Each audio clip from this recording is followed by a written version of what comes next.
Your relationship with money matters. I'm Michelle Perkins, and this is the Money and You podcast, where I will be breaking down your relationship with money, offering tough love money tips, and a money dating plan that will focus on lifting the barriers to success to help pave the way for better money practices and increased wealth. It's time to take control to live a limit-free life. It starts today. Hello. Welcome to the Money and You Show. I'm Michelle Perkins, your host. Super happy to be here today. As always, I love to do the Money and You Show, and typically I have guests on, but I'm doing a few solo shows here because there's just some things that I think are important to talk about, and I want to get them out there and create some shorter shows so that you can just get a little of Money Monday wisdom and hopefully kind of get in the groove of thinking about your money, spending a little time every week, focusing on money, because remember, what we focus on expands in our life. And I know for a fact that if you spend time thinking about money in more positive ways, or thinking about it at all, but we do want to make sure that we're asking the question, how can I improve my relationship with money? How can I make my money situation what I want it to be? Versus the negative questions that you could be asking yourself. We really want to put out there in the universe that you are on a quest to manage money, gain control over your money, really see yourself as a leader in your own financial life and a creator of financial success in whatever way that is for you. I really stand by my company name, which is Limit Free Life, and I want you to feel limit free in this too. I don't want money to be something that it feels like it has control over you. I want you to be in control of your money, and the ways that you do that is to understand it, to understand yourself around money, and to learn enough about finance to make decisions that are going to be beneficial in your life. And I think that's really where we've missed out. We make decisions automatically from our subconscious mind and from our things we've heard from other people. And we make money decisions very automatically, and we're not so conscious about it. So we want to learn enough to stop and think, and when we make money decisions, be able to observe ourselves and make sense of what we're thinking and stop ourselves and say, is that a decision I'm making out of fear? Is that a decision I'm making from a wise place? Is that a decision I'm making or not making because I don't see myself being able to do that, to kind of climb that financial mountain, whatever it is? We have to look at that, because otherwise our survival brain will just say no to most things, actually, that feel like a stretch, and say yes to some things that we think will keep us safe, that maybe will just keep us stuck. So it's a very, very interesting psychological, emotional game that we're playing all the time with money. And so I want to talk today about, it's kind of along those lines. I want to talk about how we motivate. The title of today's show is Motivators and Metrics Around Money. So these are really interesting things, because I was looking at why we do what we do, including for myself. Why do I say I want to do something and not do it? And another business coach and I host a business accelerator group. It's a year-long program. We have business owners who are in that program, and we have quarterly mini retreats, we call them, and it's called the Thrive Accelerator. And in the mini retreats, we go over a lot of business metrics and we go over a lot of different things. And in this last one we talked about motivators, and part of that was motivated by me looking at my own motivators and talking to my own coach about that. And so I kind of want to review that with you, because it's really important. Like, we came up with some very big epiphanies in that conversation. For one thing, as much as we say we want money, as much as if I ask you, so do you want money in your life? You're probably going to say, yeah, of course I do. And if I say how much, you're probably going to give me some very large number, because you think that's what it's going to take for you to live the life that you imagine and dream about. And And yet, that might not motivate you as much as you think. Knowing that, thinking, yes, I want $1 million, by the time I'm 30. Even though you want it, you might not be motivated enough by that goal to do the work that it's going to take to actually do that. And that's where the conundrum comes in. That's what I'm actually asking a lot of questions. Everybody in our Business Accelerator group has goals, big goals. We push them to have big goals. And when they don't do the things that they assign themselves to do, those steps along the way, we're always asking the question of why. What got in your way? Why didn't you do the thing? Sometimes they don't know how to do the thing. Sometimes they don't have their mindset in a place where they believe they can do the thing. There's a lot of reasons why people don't actually take the actions they set for themselves, me included. So analyzing that, instead of just every single month putting the same things back on your to-do list that you didn't do the month before, ask yourself, where is my motivation? Why am I letting it go? Why am I not doing it? A lot of times it is lofty and it makes you uncomfortable, and so you don't want to do it. So you have to ask yourself, what is that thing that would motivate me to do the uncomfortable things? And I think that is a brilliant question. And I think you have to eliminate the things that you think should motivate you. Like, having more money should motivate me. I want more money. So money by itself in a vacuum should be a good motivator. I don't think it is for a lot of people. I think a lot of people do the things that they want to do, or they set these goals because there's more to it than just having money. Either a lot of people are very dedicated to being in service to other people. I am. I want to help people. I want to make life better for people. I want to, teach something that will help make life better for people and coach them so that they can have the lives of their dreams. That's what motivates me. I am a service-oriented person. I'm also a creative person, and a lot of creative people are motivated by wanting to express themselves in some way or wanting to bring something new and creative into the world. That is a bigger motivator for some people than the money itself. And yet we think the money is going to be this driver. If we set this money goal, we're going to do what it takes to meet it.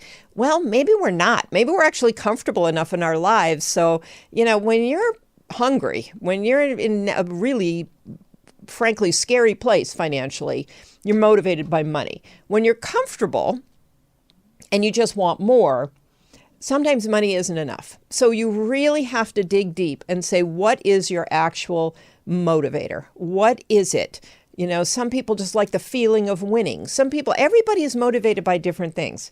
So yet another thing to understand about yourself, when do you feel kind of lit up emotionally? Is it when you imagine money, when you say the word money, when you think about what it would be like to have a big bank balance? Maybe, maybe not. So, that's where people, competition isn't talked about as much as it used to be in my day. Now it's a lot of collaboration and cooperation, which I think is great. I think it's way better. But competition in the old days, when they used to teach that in school about, how to look at your competitors and how to deal with your competitors, there was a level of motivation in that I think helped people to do things. So we've got to find our motivations. And then you've got to show up for whatever it is that you need to do with that motivation in mind. So if I think about, I want to make, X amount of money this week, that's true. I actually do. But will I do the things that will bring me that money? I don't know. But if I think to myself, I want to be of service this week, I want to help people, I want to show up, I want to sit down with people and work with them on their money or on their career, that will motivate me. And if I schedule appointments and I have people to show up for, I am very motivated. If I'm showing up for myself to gain a certain amount of money, I'm motivated. But I may or may not do what I need to do. And that's what I uncovered about my own motivation. Do I want it to translate into financial well-being? Yes. But my real superpower and my real motivator is being of service, bringing something specific to people. So I think it's really important to think about that. And I actually, wrote it out. This is how I'm going to show up. This is why I'm going to show up. This is what I love to do. And this is, and I read that and I get remotivated in the morning. If I just read, this is how much money I want at the end of the week, it's not going to motivate me that much. So I think it is incredibly important with anything you're doing. Whether it's, running, if you're trying to build up your stamina in running, if you just think about getting to 3 miles, that might motivate you. If you think about your high blood pressure, that might motivate you more. I mean, I don't know what it is, but think about what will really motivate you.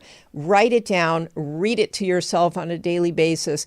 And it's going to move you. It's going to get you to take action. It's going to get you to do the uncomfortable thing in a way that is more powerful than putting down something kind of that doesn't really move you that much. But it is still getting you to the same end goal, really.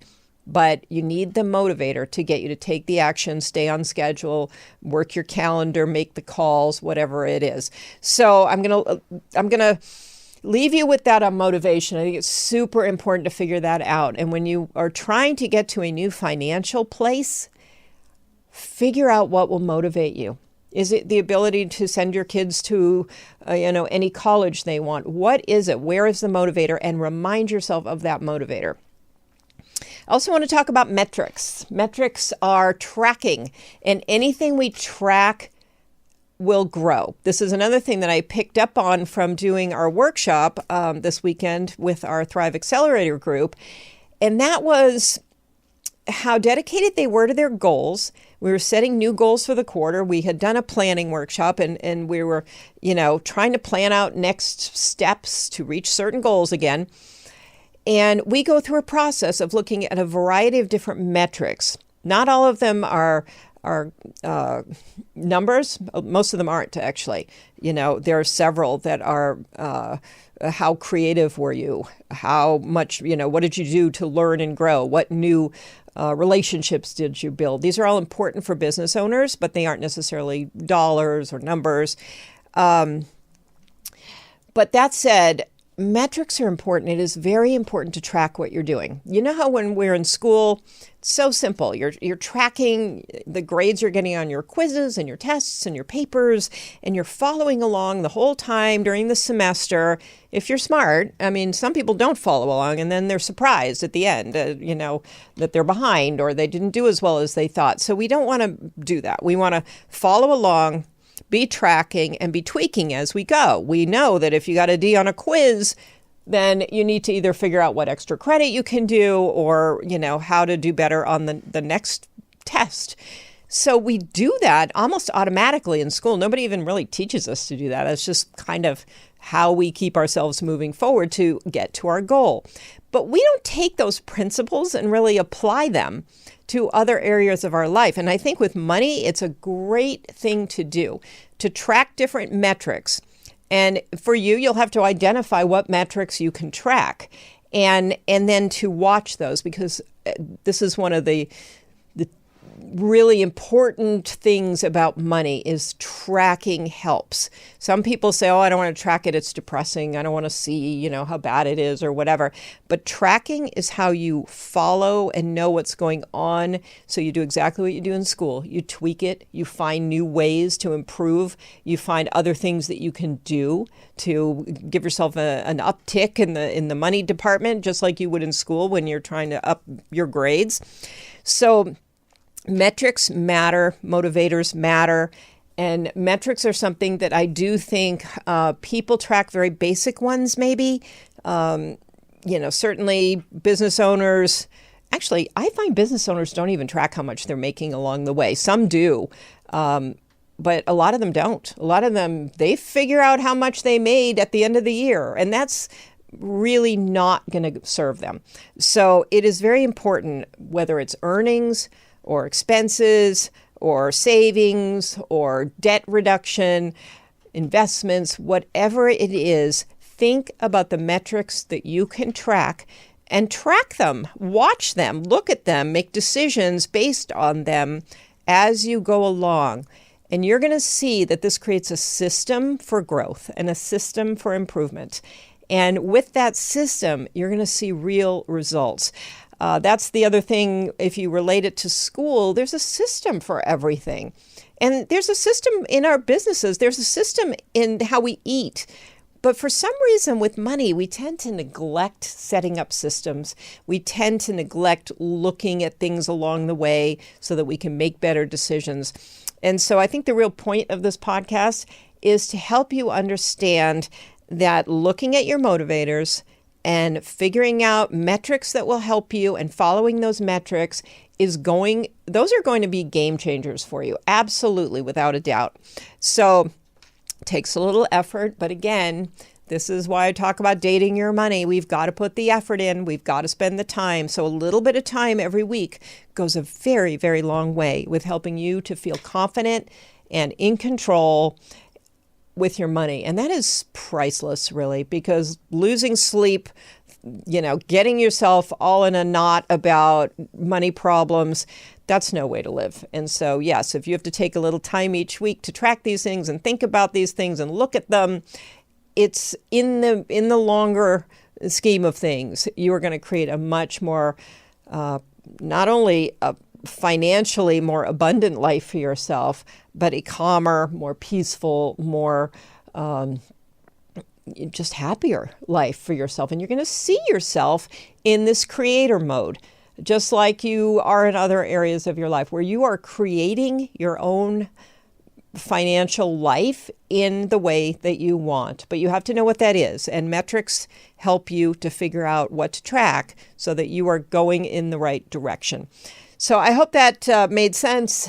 You are more than welcome to reach out to me and ask me questions about this. I'm also going to put a PDF download together that will help give you some ideas for metrics that you can look at, because you might be a little stumped on that one. So I'll put some thoughts out there on paper that you can use as a guideline to help you to create your own money metrics that you can follow.